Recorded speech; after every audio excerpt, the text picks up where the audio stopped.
Hey everyone, it's Lisa Mears here. Thanks for joining me. In this video, I'll be making a St. Patrick's Day card using some products from Pretty Pink Posh. And specifically, it will be a shaker card. A lot of you know I love to make shakers, so I'm always excited when Pretty Pink Posh releases brand new dies that can be used as shakers. And the die that I'm using today is the Shamrock shaker die. It comes in these two pieces. I'm just using my wire cutters to cut out the center. You can use this die to make a shaker, but of course you don't have to make this a shaker. I'll also be using the Lucky shadow die. There's also a hot foil plate that goes with this, but I'll just be using the die today. And I will also be using the layered Shamrocks stencil, which is a two-layered stencil that will put a nice background of shamrocks on your card layer. And if you're interested in any of the products that I use in my video today, check the links in the description box of this YouTube video. And as always, I always appreciate when you use my links to make your purchases because it does help support me.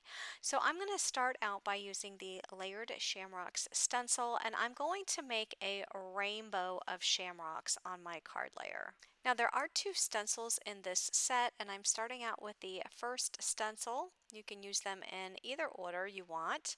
And I'm doing a rainbow of colors in a diagonal pattern, so I'm using my Distress Oxide inks, and I start out with the Candied Apple. I go into the Spiced Marmalade, followed by the Squeezed Lemonade. Next is the Twisted Citron, which is a very light green. Next, I'll use the Salty Ocean. And then the last color ink I'll use is the Wilted Violet. So I have a total of 6 ink colors to make that beautiful rainbow. I'm going to go ahead and remove that first stencil, and I'm going to line up the next stencil. Now you can use both of these stencils together to create a lot of shamrocks, or if you wanted just to use one or the other, you can do that as well. And I'm going to use the same inks in the same order and color up the rest of the shamrocks. So I do not make a lot of St. Patrick's Day cards, and I haven't made a lot in my lifetime as a card maker, and I'm just curious to know how many of you make St. Patrick's Day cards. Leave me a comment down below and let me know if you do or if you don't. Okay, so here I'm just finishing up the Wilted Violet, and now for the reveal. Look at all of those beautiful colors on that background. So I want to add some sparkle to this, so I'm going to add my stencils back one at a time, just line them up, and I'm going to use my gold glitter glaze to add on top of these shamrocks. So I'm just going to use a palette knife, and I'm going to spread that glitter glaze on all of those shamrocks. So I'm just putting a little bit on the palette knife on the tip, and then using the side of the palette knife to really get into the openings of the stencil to really get all of that glitter onto the shamrocks. And what I love about this glitter glaze is even though it has the gold glitter in it, it's still a little bit see-through, so you can still see the beautiful rainbow color through it.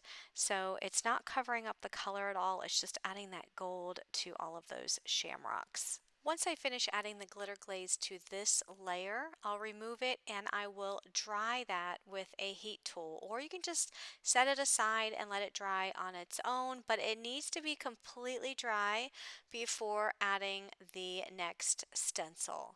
Otherwise you'll end up smearing all of that glitter glaze. So here I'll just repeat the process by adding all of that gold glitter glaze to the shamrocks on this second stencil. And once I finish with that, I will remove the stencil, and again I will use my heat tool to dry this. Look at all of that beautiful shine. Now you can totally stop there, but I'm going to take this background a step further, and now I'm going to add those same ink colors over top of the stenciled background.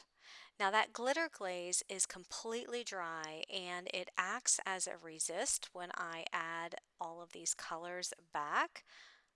So it's just adding the ink to the white area on that cardstock. So I'm using the red ink, which is the Candied Apple, over top of the red Shamrocks, and I'm using the spiced Marmalade ink over top of the orange ones. I'm using the squeezed lemonade over top of the yellow, and so on and so forth. So all of those same ink colors are going right back over top to create a beautiful rainbow background.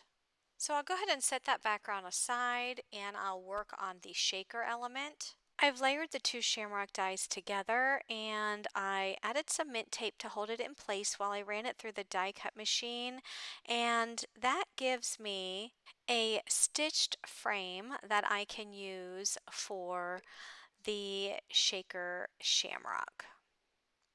It also gives me the inside piece.